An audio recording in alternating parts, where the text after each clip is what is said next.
Hello and welcome to Puzzle Master's product review. Today we will be taking a closer look at Ice 9 puzzle. This puzzle was designed by Yuu Asaka and it was made from acrylic.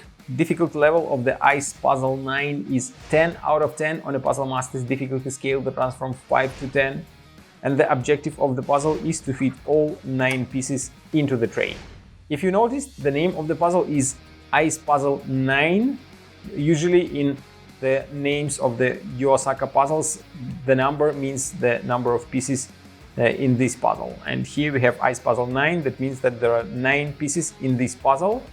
And what makes this puzzle very challenging to solve is that all 9 pieces are unique. There are no two exactly the same pieces. Some pieces have quite weird shape, like this one, and it fits in a corner, looks like that. But then this shape is kind of weird. But if you take a close look at other parts, you will find that you can add another piece on top. Then you can probably add one more piece here, but already we have a problem.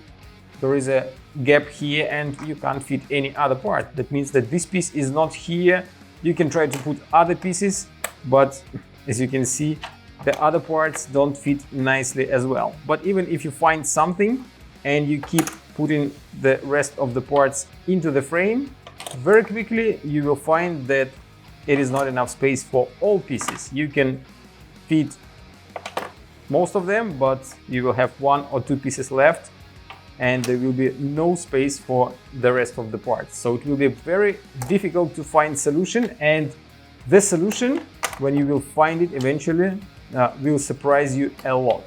So as you can see, I can't even fit 7 out of 9 parts. So you can imagine how difficult it will be to figure out the way to fit all 9 pieces inside the tray. And as always, all Yuu Asaka puzzles are very fun to solve. They are always very unpredictable and the end result is always a wow solution, and it is very satisfying to find. So if you like the Ice Puzzle 9 and you want to buy it and try to solve it by yourself, go to puzzlemaster.ca. See you next time.